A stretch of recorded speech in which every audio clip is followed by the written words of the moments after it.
Cylinder ಸಮಸ್ಯೆಯಿಂದ ಪ್ರತಿಯೊಂದು ಕುಟುಂಬನೂ struggle ಆಗ್ತಿದೆ. ಈ ಸಿಲಿಂಡರ್ ಸಮಸ್ಯೆಗೆ ಕೇಂದ್ರದ ಬಿಜೆಪಿ ನರೇಂದ್ರ ಮೋದಿಯವರೇ ಕಾರಣ. ಸಿಲಿಂಡರ್ ಸಮಸ್ಯೆಯಿಂದ ನಾವು ನರಳುತ್ತಿದ್ದರೆ ನಮ್ಮ ಔಟ್ ಗೋಯಿಂಗ್ ವಿರೋಧ ಪಕ್ಷದ ನಾಯಕರಾದ ಅಶೋಕಣ್ಣ, ಇನ್ಕಮಿಂಗ್ ವಿರೋಧ ಪಕ್ಷದ ನಾಯಕರಾದ ಸುನಿಲ್ ಅಣ್ಣವರು ಕೇರಳ ಸ್ಟೋರಿ 2 ಪಿಕ್ಚರ್ ನೋಡ್ತಾರೆ. RSS ಹಿನ್ನೆಲೆ ಇರ್ತಕ್ಕಂಥವ್ರು ಯಾರೋ ತೆಗೆದಿದ್ದಾರೆ ಅನ್ನೋ ಕಾರಣಕ್ಕೆ ಅವರು ಕೇರಳ ಸ್ಟೋರಿ 2 ಪಿಕ್ಚರ್ ಹೋಗಿ ನೋಡ್ತಾರೆ. ಇದರಿಂದ ನಿಮ್ಗೆ ಅರ್ಥ ಆಗುತ್ತೆ ಇವ್ರ ಪ್ರಿಯಾರಿಟಿ ಏನು ಅಂತ. ಸಿಲಿಂಡರ್ ಇಲ್ಲದೆ PGಗಳು ಕ್ಲೋಸ್ ಆಗಿದೆ, ಹೋಟೆಲ್ಗಳು ಕ್ಲೋಸ್ ಆಗಿದೆ, ಫ್ಯಾಮಿಲಿಗಳು ಸ್ಟ್ರಗಲ್ ಆಗ್ತಿದೆ.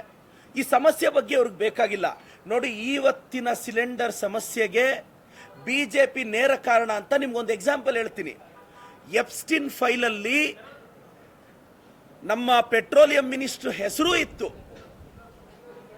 ನರೇಂದ್ರ ಮೋದಿ ಅವರ ಹೆಸರು ಇದೆ, ಡೊನಾಲ್ಡ್ ಟ್ರಂಪ್ ಅವ್ರ ಹೆಸರು ಇದೆ. ಇದನ್ನ ಇರಾನ್ ಅವರು ವರ್ಲ್ಡ್ ವೈಸ್ ಪ್ರೊಪಗೆಂಡಾ ಮಾಡ್ತಾ ಇದ್ರಂತೆ. ಈ ಎಪ್ಸ್ಟಿನ್ ಫೈಲ್ಸ್ ಅಲ್ಲಿ ಡೊನಾಲ್ಡ್ ಟ್ರಂಪ್ ಅವ್ರ ಹೆಸರು, ಮೋದಿ ಅವರ ಹೆಸರು, ನಮ್ಮ ಪೆಟ್ರೋಲಿಯಂ ಮಿನಿಸ್ಟರ್ ಹರ್ದೀಪ್ ಸಿಂಗ್ ಪೂರಿ ಅವರ ಹೆಸರೆಲ್ಲ ಇದೆ. ಇದು ಹರ್ದೀಪ್ ಸಿಂಗ್ ಪೂರಿ ಅವರೇ ಹೇಳಿದ್ದಾರೆ ಎಪ್ಸ್ಟಿನ್ ಫೈಲ್ ಅಲ್ಲಿ ಇರ್ತಕ್ಕಂಥದ್ದು ನಿಜ ಅಂತ. ಪ್ರಪಂಚದ ದಿಕ್ಕನ್ನು ತಪ್ಪಿಸ್ಬೇಕು ಅಂತ ಇವ್ರು ಇರಾನ್ ವಾರ್ ಮಾಡ್ತಾರೆ.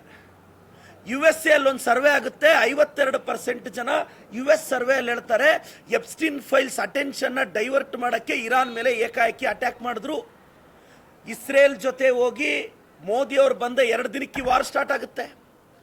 ಇವತ್ತು ಎಲ್ಲ ದೇಶಗಳ ಜೊತೆ ನಮ್ಮ ಪ್ರಧಾನಿಗಳು ಒಳ್ಳೆ ಸಂಬಂಧ ಇಟ್ಕೊಂಡಿದ್ದಿದ್ರೆ ಇವತ್ತು ಚೈನಾದ ಅಡುಗೆಗಳನ್ನ ಬಿಡ್ತಾ ಇರೋ ಇರಾನು, ರಷ್ಯಾದವ್ರನ್ನ ಎಂಟರ್ಟೈನ್ ಮಾಡ್ತಾ ಇರೋ ಇರಾನು ನಮ್ಮ ದೇಶಕ್ಕೂ ಸಾಫ್ಟ್ ಕಾರ್ನರ್ ಇದು ಮಾಡೋದು ಯಾಕೆ? ಅಮೆರಿಕನ್ ನೋಡಿದ್ರೆ ನಮ್ಮ ಮೋದಿ ಅವ್ರಿಗೆ ಭಯ. ಪಾಕಿಸ್ತಾನ್ ವಾರ್ ನಿಲ್ಲಿಸಿದ್ವಿ ಅಂತ ಹೇಳಿದ್ರು ಯಾಕೆ ಮೋದಿ ಅವರು ಹಸ್ತಕ್ಷೇಪ ಮಾಡ್ತಾ ಇಲ್ಲ? ಈ ಸಿಲಿಂಡರ್ ಸಮಸ್ಯೆಗೆ ಬಿಜೆಪಿ ನೇರ ಕಾರಣ. ಎಪ್ಸ್ಟೀನ್ ಫೈಲ್ಸ್ ನ ಡೈವರ್ಟ್ ಮಾಡಕ್ಕೆ ಇರಾನ್ ವಾರ್ ಆಯ್ತು. ಇದರಲ್ಲಿ ನಮ್ಮ ದೇಶದ ಪ್ರಧಾನಿಗಳ ಪಾತ್ರ ಇದೆ ಅಂತಾನು US ಮೀಡಿಯಾ ಮಾತಾಡ್ತಿದ್ದೆ, ನಾನು ಮಾತಾಡ್ತಿಲ್ಲ. ಏನು ಅಂಧ ಭಕ್ತರು, social media drama company ಆರ್ಟಿಸ್ಟ್ಗಳು,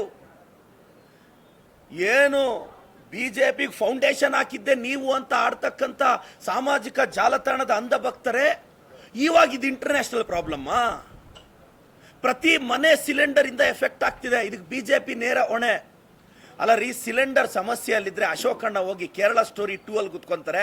Karnataka story ಕೇಳೋರು ಯಾರು ಅಶೋಕಣ್ಣ? ಕರ್ನಾಟಕ ಸ್ಟೋರಿ ಕೇಳೋರು ಯಾರು ಸುನಿಲ್ ಅಣ್ಣ? ನಿಮಗೆ ಪ್ರಿಯಾರಿಟಿ ಇಲ್ಲ, ಜನರ ಬಗ್ಗೆ ಕಾಳಜಿ ಇಲ್ಲ, ಐಡಿಯಾಲಜಿಕಲಿ ಫೈಟ್ ಮಾಡಕ್ ನಿಮಗೆ ಬರ್ತಾ ಇಲ್ಲ. ಬಿಜೆಪಿ ಅಂಧ ಭಕ್ತರೇ, ವಾಟ್ಸಪ್ ಯೂನಿವರ್ಸಿಟಿ ಸಂಸ್ಥಾಪಕರೇ, ವಿನಾಕಾರಣ 56 ಎದೆ ಇಂಚು ಎಲ್ಲಿ ಒಂದು ಸಿಲಿಂಡರ್ ಕೊಡಕ್ ಆಗ್ತಿದ್ಯಾ? ಕರ್ನಾಟಕದ ಗೃಹಿಣಿಯರು ನೀವು ಯೋಚನೆ ಮಾಡ್ಬೇಕಕ್ಕ, ಯೋಚನೆ ಮಾಡ್ಬೇಕಕ್ಕ. ಈ ಬಿಜೆಪಿ ಅವ್ರನ್ನ ಸೆಂಟರಲ್ಲಿ ಕಿತ್ತಾಕಿದ್ರೆ ಇಂಥ ಸಮಸ್ಯೆಗೆಲ್ಲ ಫುಲ್ ಸ್ಟಾಪ್ ಬೀಳುತ್ತೆ ಅನ್ನೋದು ನನ್ನ ಅಭಿಪ್ರಾಯ. ದಯವಿಟ್ಟು ನಾನು ರಾಜ್ಯದ ಜನತೆಗೆ ರಿಕ್ವೆಸ್ಟ್ ಮಾಡ್ತೀನಿ, ಈ ಬಿಜೆಪಿ ನಂಬೇಡಿ. ಈ ಡೊನಾಲ್ಡ್ ಟ್ರಂಪ್ ಹೆಂಗೆ ಅಂದರೆ ನಮ್ಮ ಯತ್ನಾಳ್ ಸಾಹೇಬ್ರ ಥರ. ನನಗೆ ಯತ್ನಾಳ್ ಅವರು ಡೊನಾಲ್ಡ್ ಟ್ರಂಪ್ ಥರ ಆಡ್ತಾರೋ, ಡೊನಾಲ್ಡ್ ಟ್ರಂಪ್ ಅವರೇ ನಮ್ಮ ಯತ್ನಾಳ್ ಸಾಹೇಬ್ರ ಥರ ಆಡ್ತಾರೋ ನನಗೆ ಅರ್ಥನೇ ಆಗ್ತಾ ಇಲ್ಲ. ಹಂಗಾಗಿದೆ ಪರಿಸ್ಥಿತಿ ಇವತ್ತು.